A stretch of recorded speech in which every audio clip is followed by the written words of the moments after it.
Welcome to Elevate Care, the show where healthcare professionals, visionaries, and thought leaders come together to explore the limitless possibilities of healthcare innovation. I am your host, Jamie Dubke. Welcome to a journey where innovation meets humanity. In today's episode, I speak with our friends from across the world in India, Vignesh Kannan and Abhishek from the wonderful Everest Group.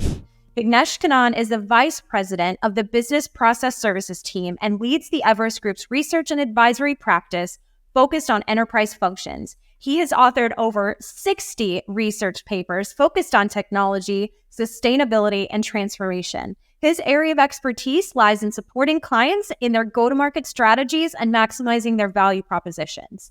Abhishek is also a vice president who leads their healthcare and life sciences charter at the Everest Group. He specializes in helping healthcare companies realize incremental value for the marketplace by advising on investment strategies and digital transformation initiatives.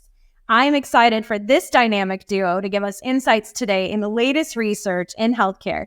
For our conversation today, we will be focusing on optimizing talent, generative AI, because who is not talking about that, VMS technologies, and so much more. Welcome to the show, gentlemen. Thanks, Amy.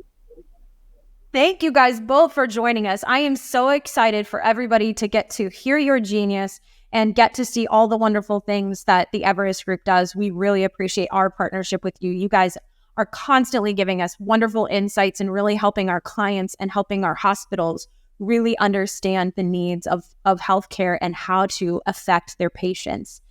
So I like to make sure that we remind people that we are on mission to always make sure that there's humanity in healthcare. And I always like to make sure that our guests get to share their personal journeys and their stories. So I'd love for you guys both to just tell the audience about what you're passionate about and what you're on purpose for, and really why you're motivated in this space. Vignesh, let's start with you, my friend. Yeah, so a little bit about myself, and first of all, Jamie, thanks for a great introduction. So I'll keeping aside the professional side, one thing that keeps me going is I always like to explore the unknowns. So I'm always into adventure and always curious about a lot of things which are not known to me. So that is one thing that is keeping me going at work as well. So as a research analyst, we track a lot of global events, and then the ability to connect different dots and what it means for a particular sector and deriving insights out of multiple information. That's exciting. Awesome. You also happen to jump out of planes too. So how does that passion meet with what you're doing in the healthcare space? So yeah, that's an I would say an interesting experience, right? So I always, like I said, interested in trying something new. And I actually started focusing on more on the healthcare space, and specifically, how the talent demand and the talent market in the healthcare sector shaping up from the last 2 to 3 years. And the trigger for me was actually the COVID crisis, right? So I'd like to take this opportunity, this forum, to thank all the healthcare professionals for the great contribution during the COVID crisis. So I thought, that excited me. And post-COVID, actually, the entire healthcare sector, the way it operates, the way the talent is shaping up, and the way the technologies are exploding is tremendous. That's what the curiosity brought me into the sector and tracking what's happening here. Awesome. Yeah, our healthcare professionals are still our superheroes, and what they did during the COVID crisis is absolutely amazing. And actually, it's part of kind of why we're in the space that we are in today. When we start talking about burnout and attrition, there's lots of implications into what happens. Now, Abhishek, I know you don't jump out of planes and you avoid that, but would love to hear your passion and what you're on purpose to do in this space. Yeah. So first of all, Jamie, thank you for inviting me to this podcast. I'm personally very happy to be here. Of course, from an Everest Group perspective, we'll be happy to share insights. At the personal front, I am passionate about fitness. So I ensure that, in a week, at least 2 to 3 times I hit the gym or play some racket sports. So what that keeps me is to motivated and always have a fresh peace of mind whenever I'm going into work as well.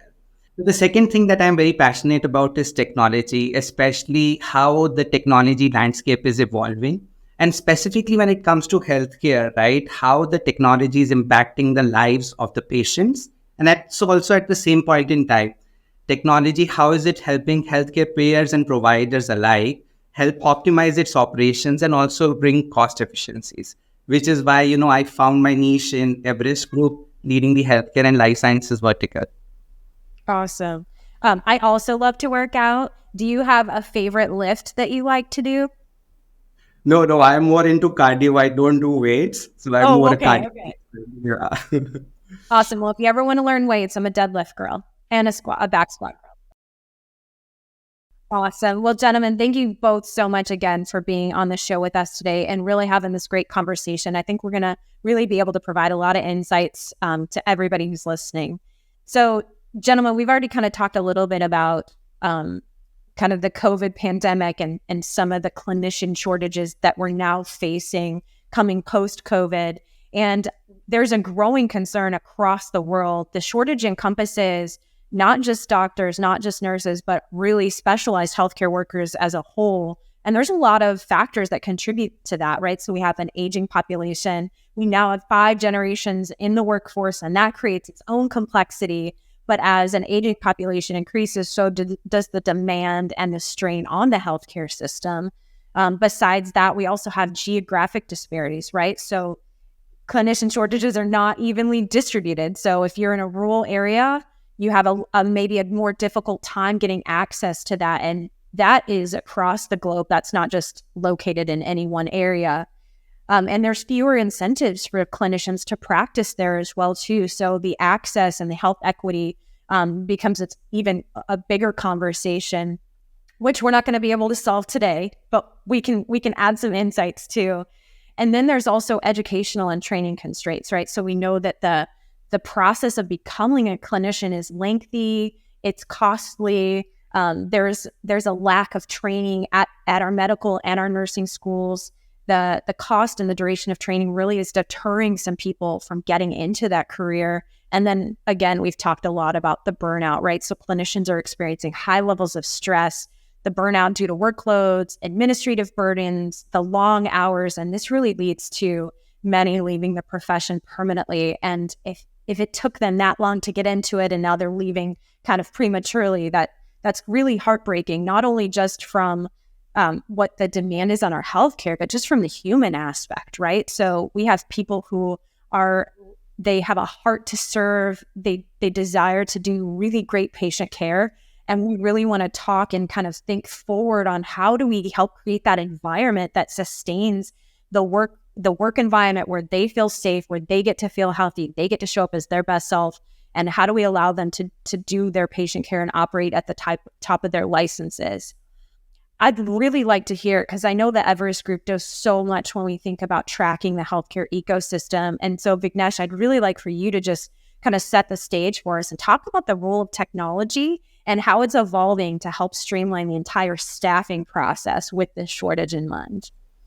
Yeah, actually, Jamie, you brought up a very interesting insight, right? There is definitely a talent demand and supply gap. To put our data to that, actually, right now, just in US, there are 1 million more job openings than people who are ready to work for jobs, specifically in the US healthcare sector, right?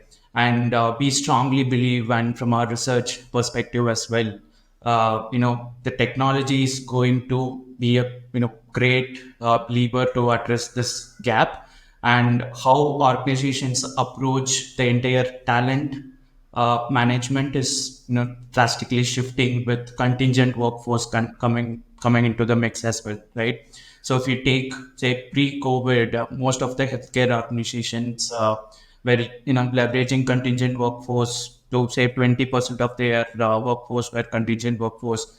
Now most of the leading organizations contingent workforce mix is talking about 40 to 45 percentage, right? So what is there is a paradigm shift in how the contingent workforce is viewed by the organization. Right, earlier it was, I want to get a, access to large scale of specific skills at a cheap cost. Now contingent workforce is actually becoming a strategic lever in meeting organizations objective, and technology has a very, very important role to play here, because the nature of contingent workforce is also evolving with the skill gaps widening, right? So now the contingent workforce is no more just the, subcontractors or temporary laborers, but organizations are finding creative ways to bring in and bridge that skill gap by bringing in, say, services procurement, leveraging that pool of freelancers, gig workers, right? And the complexity in managing the contingent workforce, specifically the, healthcare segment, is there's a lot of credential management, shift scheduling. There is a lot of compliance requirements involved, right? So VMS as a technology has evolved significantly in the last 2 to 3 years, right? What used to be just a management of contract workforce tool is now becoming a key segue or a key enabler of total talent management. Now, VMS technologies have capabilities to not just manage temporary workforce, but also bring in other talent pools and manage it in the same platform. And that's one aspect. Beyond that, a lot of PMS providers are now building advanced capabilities, leveraging AI. And Jimmy, you spoke about generative AI. We'll come to that. But a lot of analytics modules are also being built into that, not just to create a reporting or a dashboard, but also enable in some of the decision making. So a lot of advanced PMS technologies now have workforce analytics, predicting to what extent I need certain workforce at what time period. And now these PMS technologies have capability to monitor external events. So to give you an example, hypothetically, there is a flu season coming up, and it has happened in the last 3 years, and it senses that and predicts that in 2 months time period you might need 30% more nurses at this location. So that's how technology is coming as a savior to ease the pressure, to bridge that skill gap, to bridge that demand supply gap. Absolutely. And we hear and see that too with our hospitals that are using some of our SmartSquare technology and some of our VMS technology as well too. They really appreciate that. And then when you think about the overall strategy of retention and really trying to make sure that your nurses and your clinicians are safe, and making sure that patient safety is top of mind, right? Because that's really what our clinicians care about. When we think about what motivates them and really truly triggers them is really like patient safety and their ability to create an environment where they can operate at the top of their license, as we keep mentioning, but anticipating that, right? Anticipating what that workload looks like for another human and really being able to be strategic. And then also too, to be a good steward of your finances, knowing when and where to position that. And you mentioned fractional and kind of that gig labor. I know we're working really hard to kind of push the boundaries of how do we help our healthcare systems now start to really think about how would you leverage that? Because Generation Z is here to stay. And by 2025, 75% of the workforce will be millennials, and then Generation Z will be right after that. So we've got a demand for it. And now we have to really think about what does that maturity model look like? Almost like you would diversify your portfolio or your 401k on Wall Street. Like we have to start thinking about how do we diversify our talent pools, right? Like what is your permanent staff to your contingent staff? And then how do you make sure also too, not that you just have different pools of talent, but then how do you bring them together? And then how do you help them kind of harmonize, right? Because you want an environment where people get to show up, where they love to work, and culture and leadership really are at the heart of that as well too. Yeah. So, and maybe if I may add, since you brought up a very interesting point around millennials coming into the work population, right? So earlier, if you look at other VMS technologies in general, were very supplier centric, right? But looking at the millennial population, work population, now the technologies are evolving to give a better user experience, not just to the organization, not just to the suppliers, but also to the talent pool, right? So millennials are expecting that B2C experience, the Amazon experience, the mobile experience in their work environment as well. So VMS providers are building mobile apps to, engage the talent pool, and AMN Healthcare also has your AMN passport, right? So similar such mobile applications are coming up. Absolutely. And really, we're really trying to also help utilize that as a way for the clinician experience to really focus even on their development. So we're also working and thinking through, like, how do we evolve and kind of change even a staffing model, right? So if you have somebody who just graduated and they have their kind of their wish list, or like, hey, here are the top 5 hospitals I want to go work at. Here are all the skills I want to go gain. Right? Like, people are motivated. Like, the science and performance psychology would suggest there are 3 basic needs that every human needs in any job, right? And it's mastery, autonomy, and purpose. And helping humans achieve that is a concerted effort, right? It's an organizational effort, and it's an ecosystem we create. So in our VMS technologies, in all of the generative AI, and even the skills taxonomies, that a lot of new kind of AI tools that are coming out in the HR space are incredibly exciting. And we're going to be looking to partner with some of those organizations too as well to really help kind of think out into the future, right? Because if you're a new grad or you've been in the profession a while, you're trying to think, well, where am I going to be in the next 10 to 15 years? Because nurses too, like, there's only so long that somebody can stand on their feet, right? Like, then we really also need their brains. So that's the other thing that I love and appreciate so much about the different generations in the workforce, is that we have so much knowledge that needs to be transferred to all the newer generations. And they in turn also have a lot to teach us too. So it goes both ways, right? The mentorship just isn't singly focused downwards. It also needs to be inverted as well too. Abhishek, I'd really like to hear your thoughts on this too, because I know you're incredibly passionate about this topic. Sure. So just to add on to Jamie, your point and Vignesh's point, there is one important part of the clinical workforce, which is nurses, right? At least in my experience, in my personal experience as well, nurses are the determinant of a patient experience at a hospital enterprise. Now, another important aspect, according to me, and to carry forward Vignesh's point, is that during COVID, we saw a shift in delivery models, wherein it is not necessary for a patient or a person who is asking for care to visit the hospital, right? There is out of hospital care, which actually led to technologies like telehealth, remote patient monitoring, and all of those things. So yes, it is important for us to be abreast with all the technological advantages or the technology capabilities that the marketplace has to offer. Yet at the same point in time, I would like to say that at the end, it has to be patient-centric, because we are in a healthcare ecosystem. And at the end of it, patient journey and patient experience is all that matters. 100% agree with you. There's many options and opportunities, especially in some of the bigger cities, right? Like, you may have 15 hospitals within a 10-mile radius of each other. And so there's a choice.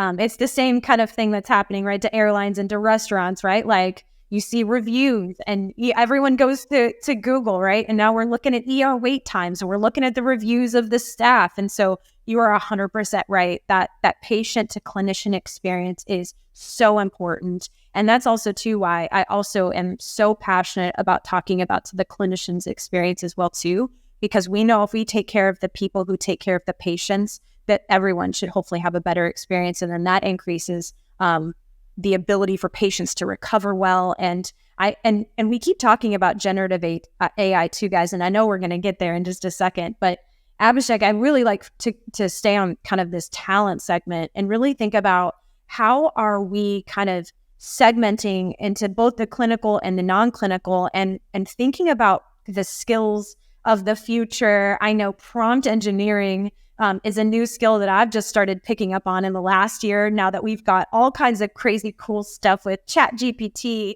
But I'm teaching my 5-year-old right now how to use ChatGPT because I don't want him to fall behind. So help us think more about what kind of the skills of the future are going to be needed so that all of our clinicians can use this technology. Yeah, so you bring out a very, very interesting point, right? So How I would like to segment the skills market, right, would be split, like you said, between the clinical part and the non-clinical part. In the clinical part, where you have your nurses and physicians, I believe that increasingly going forward, all clinicians and nurses need to become increasingly comfortable with technology, right? I believe that is also a skill that you're able to adapt to any technology that is given to you and you're able to take the benefits out of it. To my point earlier, when I talked about certain technologies like remote patient monitoring, telehealth, over there, now there is an incumbent need on the professionals on the clinical side to also update their skills with regards to data management as a whole as well, because through these technologies you'll get loads and loads of data, but the analysis is still at the helm of the physician itself. Now when I talk about the non-clinical part of it, which is the administrative part of it, that is also a place where most of the hospitals and health enterprises are suffering from, like you said, burnout, because there is a lot of admin overload. And so at the same point in time, there are increasing costs that the healthcare enterprises are having to deal with, right? In that case as well, it is important for that non-clinical talent also to generate a nuanced set of skills, which also includes talking to a patient when they are just having, or if there is a request for scheduling. Also, at the same point in time, there is also an emphasis to have empathy when you are speaking to patients. One important thing that we know, especially during the COVID times as well, was an issue of mental health, right? So when a mental health person is calling to get the scheduling done, you want to be aware that he's dealing with some issues. You want to be empathy. You want to show empathy when you are speaking to them. So I would say now, while it is a domain-centric industry, right, but there's an increasing pivot towards having techno-domain skills. You need to be both good in technology, and domain is obviously a given. Awesome. Thank you so much for bringing that up, right? So mental health has only continued to increase, and there's a lot of insight and data and science that shows us that this became really prevalent between like 2011 and 2015, and we really started to experience that with the kind of implementation of social media and all of the things that happen with our cell phones, right? So these little computer things that are so amazing have really started to kind of change our brains. And so now there's so many implications about what mental health crises look like, but it's also kind of changing the game too. Abhishek, what I loved about what you said is that you talked about this meta skill. I think having empathy and being able to have conversations with humans is now a meta skill, right? Whereas before we would have been able to know how to have a conversation, but I think people get really courageous behind their cell phones and on screens. And then when it comes to humans, there's this fine art. Like we used to call them soft skills. I still call them human skills, because it is really important that we know how to actively listen to somebody and not listen to respond, but listen to actually hear what the person is saying and really truly feel what they're feeling.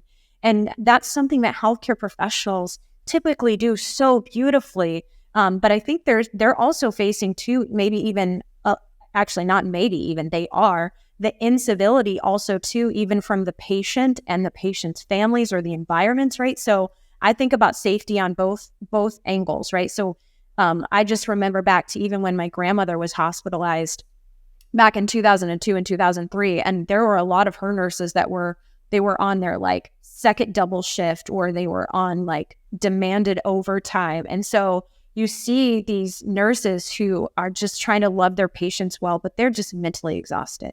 And there is only so much from a resiliency perspective too that you can expect the human brain to be able to take on. So I really think that that topic of empathy and engaging with humans is also going to become critically important, which is why I really want to kind of talk about generative AI also too in this space, because I think there's so much fear, gentlemen, and noise in the world that is like, generative AI is going to take over every job. And we forget that there are so many roles and spaces that you need that human interaction that no computer will ever be able to overtake. So I'd love to hear you guys talk a little bit more about how you foresee generative AI coming in And what are some of the values that and objectives that have to be realized? Yeah, so let me take a shot at that first, right? So you're right, generative AI is front and center of everybody, right? Not only hospital health systems, but across the industry landscape. Now, as per my vantage point, I think it has a lot of potential. Also, at the same point in time, a lot of risks as well. But let us talk about the positives to begin with. So, I believe, right, and to the point that you said that there is AI, there is generative AI. So, what the leap that generative AI has done uh, vis-a-vis, I would say now traditional AI, is that it has had the ability to contextualize data. Okay, that contextualization was something which was lacking in the primitive AI solutions. And what generative AI has taken is taken that leap that it is able to contextualize data, and the name that comes from generative AI, it's able to generate content. So let us take an example, right? Whenever a patient visits a hospital, right, there has to be data which has to be generated or made by the clinicians in order to record what the particular patient was suffering with, what is his diagnosis. And that was more or less a manual task. Now, what generative AI's promise is that with the advent and use of generative AI, that patient summary as to when he visited that particular clinic or he visited a particular hospital will be auto-populated for the physician to just review and approve to be pushed into the EMR system. So that manual work or the manual load has been taken away from the physician to do it. Now, another use case that you talked about, right, that about drug discovery, about reading X-ray machines. So, we have Mayo Clinic, which is a leading health system in USA and probably across the world. They have gone a step further where they are trying use cases where through the use of generative AI, reading the patient X-rays, reading the patient data histories, reading the diagnosis, able to generate insights as to what would be the underlying causes for that. So, the thing that generative AI does is it helps you in order to get a running start when it comes to a patient journey. So now, and another point that I would like to make with regards to generative AI is the conversational aspect of generative AI. So what happens when you are actually conversing with a generative AI model is that the model is able to learn and also revert to the particular user regarding what are kind of details that are still not to be put. So let us say that a person is scheduling an appointment of his and he mentions his name, his age, but he forgets his telephone number. Now what generative AI is able to do is you can have generative AI chatbots where you'll be feeding this information in a conversational language, Jamie, like you and I are speaking. And that particular generative AI bot will say, hey, we are happy to set your appointment up. Just 1 second, we forgot to take your phone number. Now that leap is what generative AI is able to bring to the table. I love that. I think about what it does to maximize not only the patient experience, but then how do we automate some of the administrative burden that's happening on the clinician side? And how do we really allow them to really get to do what they need to do, which is help the patient, right? And then also talk to the patients. Because I don't know about you guys, but now when I go to visit my regular Gen Pract physician, I'm lucky if I get 10 to 15 minutes. And that's because I know they're trying to see like 5 to 8 patients an hour. And so I love the fact that, Abhishek, you spoke to that and what it's going to allow clinicians to do from the patient's perspective and really actually get to empower more patients. Because if we have generative AI now, that if a patient says, hey, help me understand what are the questions I need to ask about what's happening, right? Like it helps them understand, because for so long, it's like, well, physicians went to school. They are the smartest people in the room. They know everything. And now it's almost like we get to help kind of co-create our care. And I know we had Robin Farman-Farmian on our last podcast, and she was talking about healthcare at home and what it's going to really force us to do, and some of the technologies that are really going to enable these conversations. And so, Vignesh, I'd really like to hear your perspective on that too, because I know you guys are both really passionate about this. Yeah, I'd like to emphasize Abhishek's point, right? All of us think of our generative AI as a fundamentally new technology, it is not, right? It's a significant leap of the traditional AI that we have been using, right? Abhishek covered, he spoke about how it is going to change the patient's experience, how is it going to reduce administrative burden, but it also has a significant impact on the talent side, on the nurses, on the non-clinicians and non-clinicians as well, right? So, to take an example, say a contingent worker who's looking for a specific career path with a specific set of skill sets. Generative AI is able to help, hey, for your set of skill sets. These are the different types of career path that you have, right? Picking up on that, and that's an interesting word, Abhishek, techno domain skill set, right? So a lot of clinicians and non-clinicians, the career journey is changing from a linear to a non-linear path. What used to be, you do your education, you get your degree, and this is the linear path that you have to follow, right? That is changing. Someone who has done a nursing course can move to a technical skill set, right? So one, it is very, very important for everyone to work with technology. And I strongly believe generative AI is here to help reduce the burden, help progress our career path, and it is not going to replace anyone's job here, right? And for the organization, it has already shown a lot of promises, right? So it reduces the burden on the recruiters. It does a wonderful job in screening the candidates, right, and giving an output on, hey, it's a potential match, and it's still probabilistic, but it reduces a lot of burden. And it also, I've seen it in action. It's doing a wonderful job in creating a job description, right? Now it's no more a description or a requirement based on a designation, right? So a lot of evolution is happening on skills ontology, skill mapping, finding the ideal potential match, right? You don't need certain, someone with certain designation or a title who will fit for this job. It's able to, screen through thousands of resumes and pick up, you don't need this title, but these are the skill sets that can be a potential match for this particular role, right? It is going to change how organizations look at talent, and the key for generative AI to work is data has to be in the right place, right? I would say data is a new healthcare currency, right? Once and everyone, everyone is able to bring all the data together. So you have this, data residing in hospital, you have data residing in health plan, and you have patient data. If you are able to do that data managed in a holistic manner, which Abhishek was talking about, generative AI's potential can be exponential. That's amazing.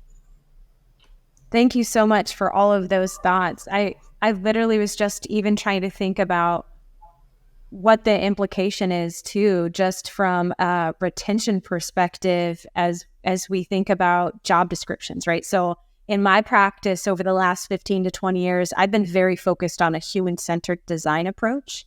And even when I've encouraged my leaders, especially my executive leaders, I'm like, as you think about job descriptions, be cognizant that you're like creating a laundry list of things and it's very specific, but we know when you actually show up to the job, the expectation of what you have versus what that person has are going to be different because of the skills and because of the specific leader and how they're integrating.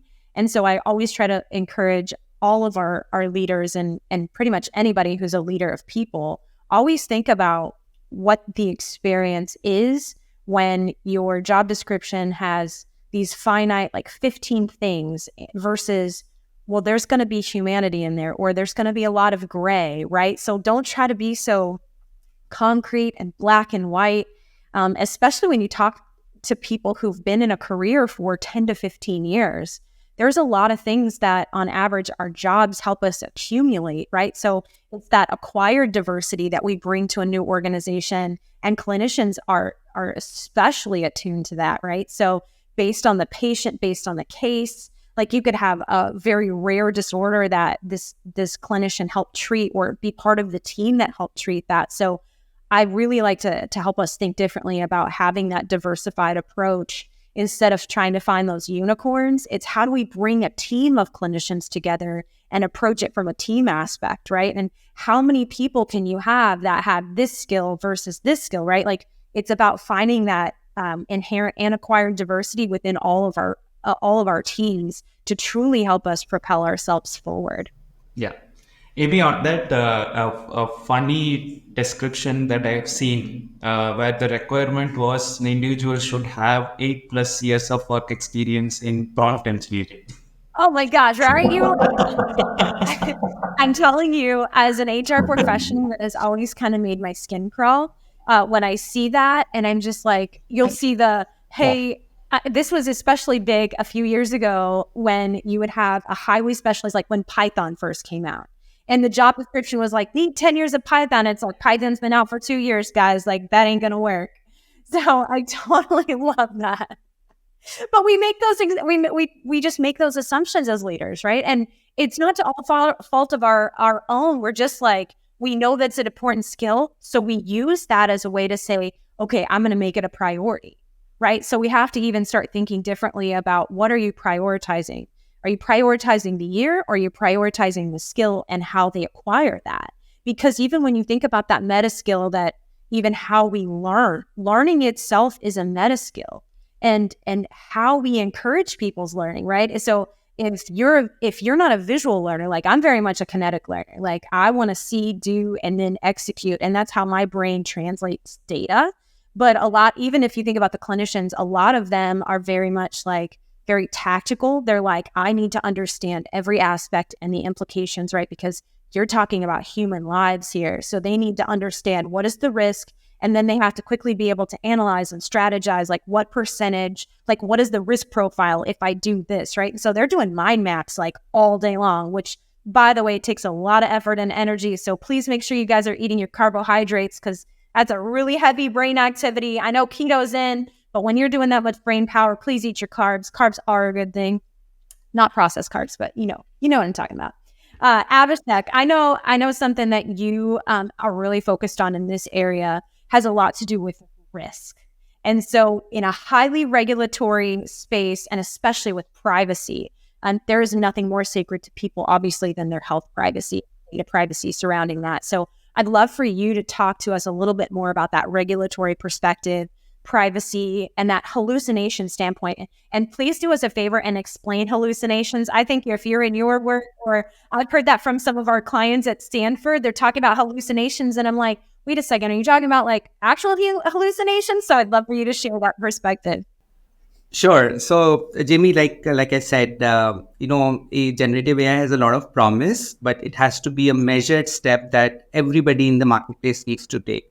Talking about risks, right? So you talked about a risk of data privacy, which is front and center in a very regulated ecosystem. If I am a patient, I would not want my patient treatment journey to be available on ChatGPT at any stretch, right? Won't I want my personal data be also available on, some of these ChatGPT large language modules?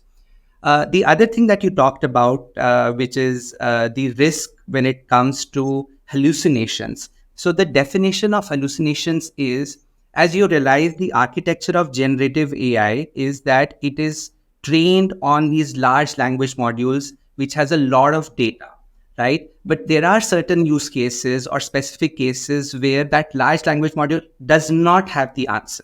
But by design, what will happen is it will give you a response which it does not have the data backing for. But because it has generative capabilities, it will try to work towards the answer. So the case in point could be that as a result of reviewing some patient data or patient history, let us say that by design or by stroke of luck, we are not aware of the age of the patient, right? So the generative AI has this potential to generate what a treatment journey would be, even though that person's age is not known, which is the risk of hallucination. So it will prompt and give you data which is absolutely not applicable. Another risk that I believe, Jamie, is important is the risk of bias, or the big risk of ethics. As a person who is being treated by generative AI, are you telling the person that what part of your journey will be taken over by generative AI? That is an ethical consideration for health clinicians also, when they're giving access in a particular case for a patient to just interact with a generative AI chatbot. Then there is an additional risk of bias, right? Now, again, to Vignesh's point, the underlying data is very important. And in a diverse ecosystem, in a diverse country like America, like India, you don't know when generative AI is throwing bias, right? And it is a very important consideration that all of us need to be mindful of. I believe, from my vantage point, the Open AI, the Googles, the Bards are aware of this as a risk, right? Which is why they classify at least ChatGPT as your co-pilot. Okay, they don't say that it's a pilot in your journey, because there is always going to be a human in the loop, especially when it comes to healthcare ecosystem.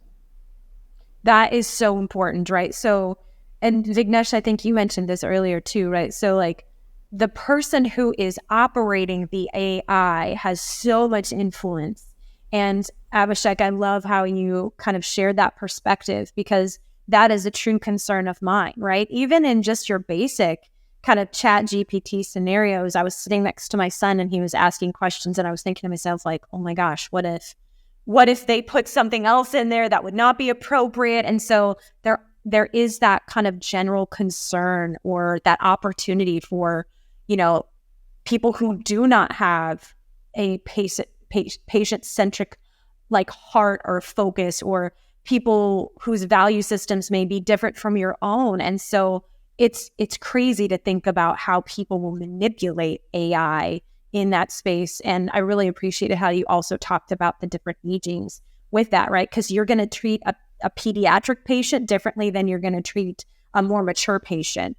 Even when it starts to recommend tools and systems, and then you start talking about robotics when they're doing surgery, and like how programmed everything has to be and how precise everything is. Oh my gosh, guys, sometimes like it's overwhelming even thinking about that and how we ingest that.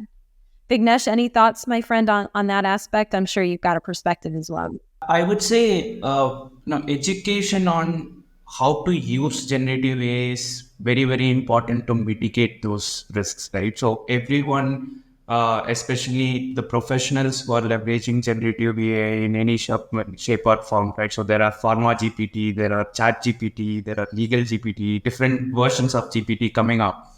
So everyone should be educated on how to use, and more importantly, where not to use, right? So we have seen a lot of examples. Earlier, I and Abhishek were chatting about it. People are putting their questions on Chat GPT, saying these are my symptoms, what medicine should I take, right? Do Oh you my really gosh. trust and go with that, right? That's so frightening.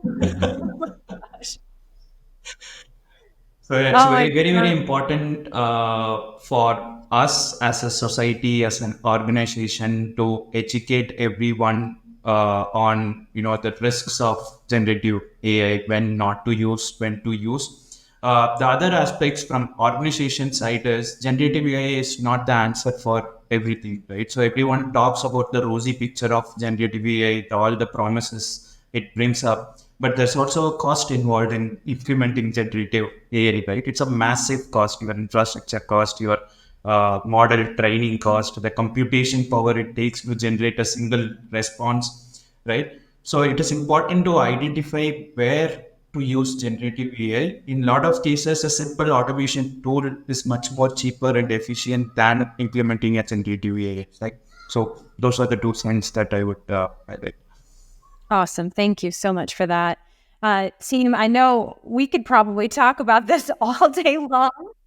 And I know we're going to have you guys back on the show again. So thank you so much. But I do have a few follow-up questions, because I want to kind of set the stage for what can all of our listeners really kind of think is on the horizon. So I'd love for you guys to talk about any type of like cool new kind of tech, or what's on the horizon, and then also think about like how leaders need to think about adoption and then also the implementation aspects of that. Yeah, maybe I can start with how the entire technology in managing talent is going to shape up, right? Like I said, the reason why I started involving myself more in this space is the interesting aspect around how the entire talent management is shaping up, right? So if you have been tracking this market in the last 3 to 4 years, there are multiple talent related technologies that has popped up, right? The number of unique technologies related to talent, I would say, in the last 2 years or so, thousands of startups have come up.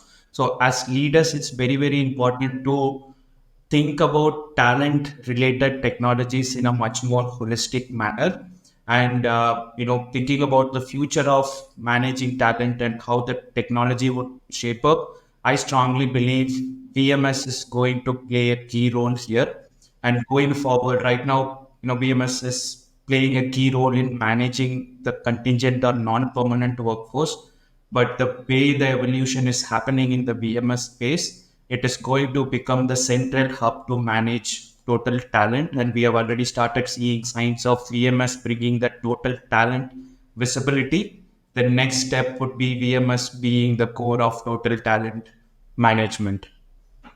What I really want to also do is really help all of our hospitals or clinicians think about what is the advantage of having a technology like a VMS, what it means to the business, what it means for them, what it means from their time perspective, right, too, versus trying to do that all on their own. Yeah, so technology, like I said, is going to be the bridge of different stakeholder group, right? So if you look at VMS as a technology and the nature of interaction with such technologies, multiple stakeholders are involved here, right?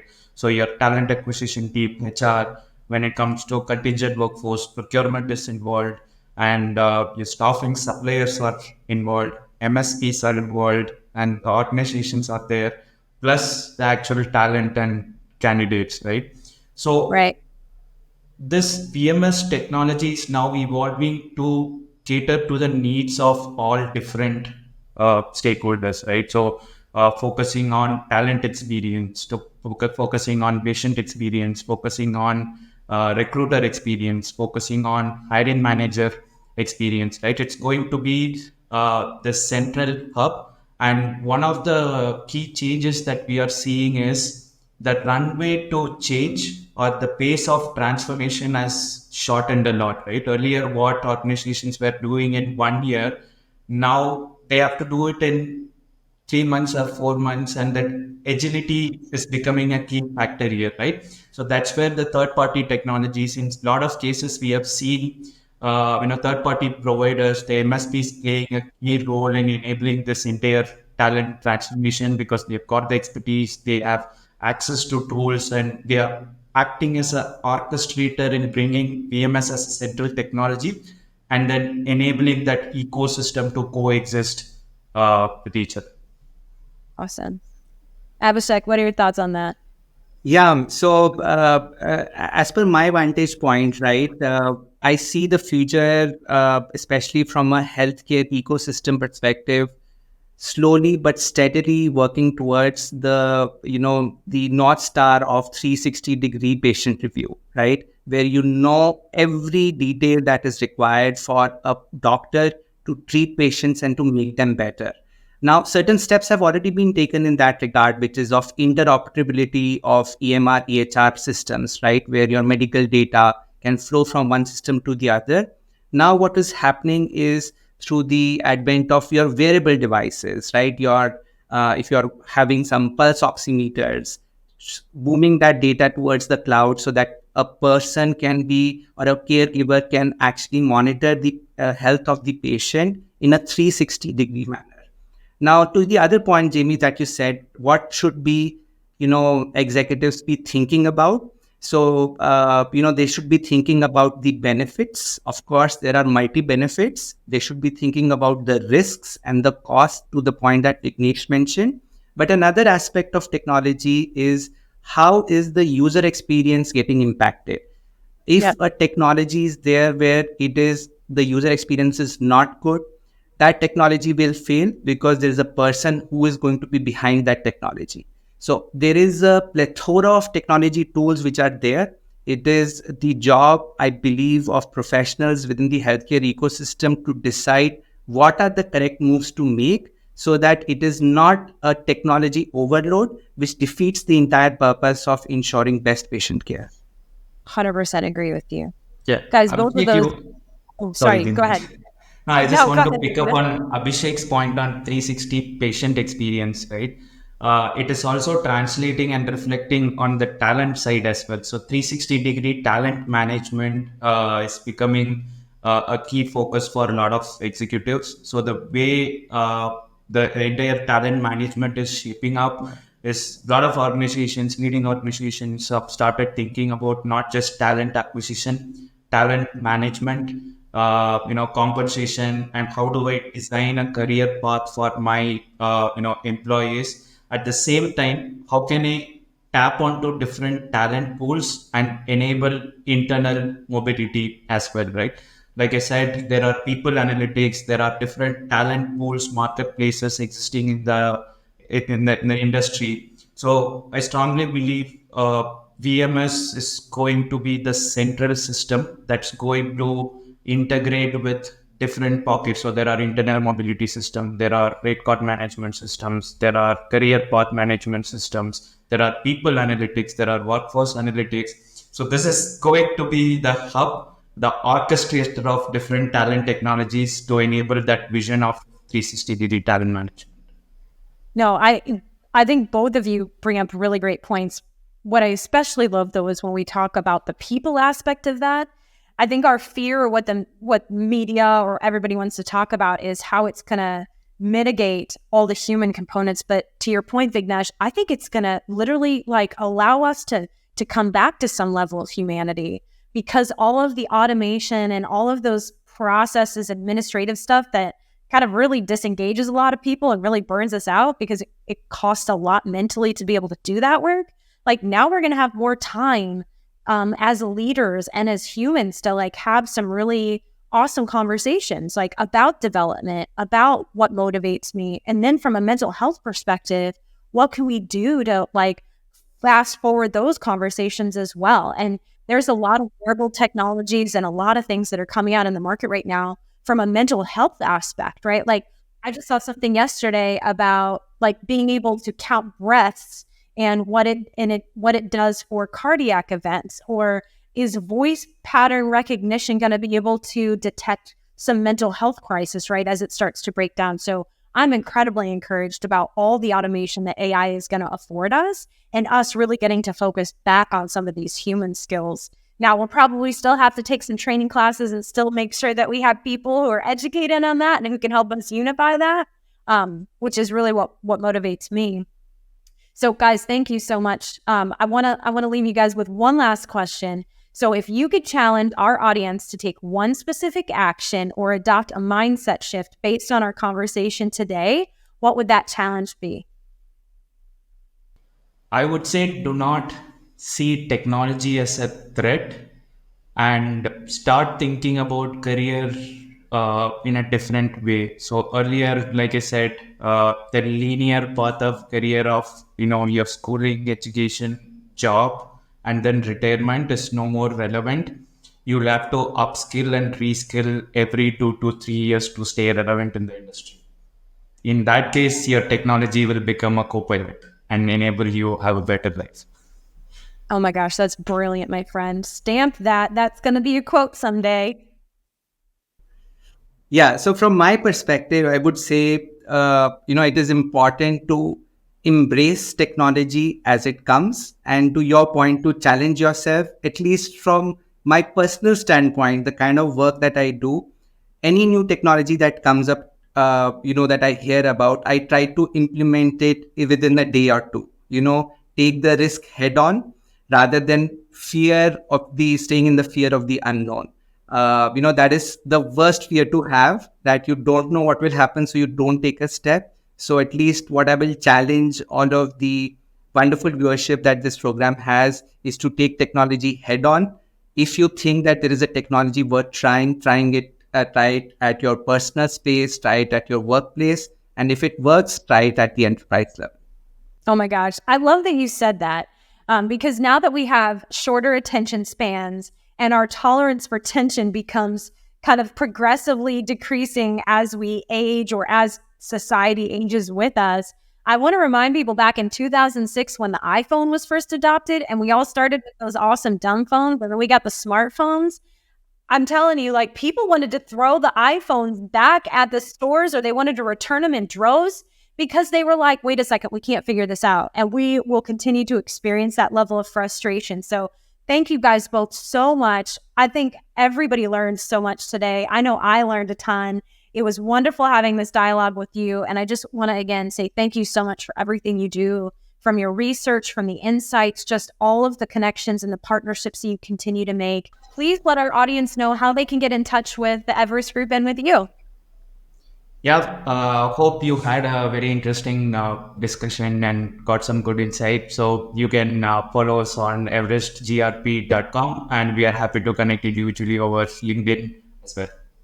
Jamie, it was a wonderful discussion. You have been a wonderful host. Oh, thank you. You're so kind. Likewise, Jamie, we really loved this podcast and we had this discussion, especially the energy that you were able to create in this. Oh, awesome. Thank you both so much. I love what I do, but I love getting to have these dialogues with such wonderful, brilliant thought leaders and people who are really trying to help us progress this space. So thank you guys so much. Thank you for joining us today for Elevate Care. We hope you enjoyed this episode. I know we did. If you found this podcast valuable, please consider subscribing, rating, and leaving us a review on your favorite podcast platform. Your feedback means the world to us and helps us to reach even more listeners just like you. You can learn more about our show on our website at amnhealthcare.com and follow us on social media to stay updated on new episodes and the ever-evolving world of healthcare. Thank you for being a part of the Elevate Care community. Until next time, keep elevating healthcare and remember that together we can create a brighter, healthier future for all. Special thanks to AMN Healthcare for making this show possible.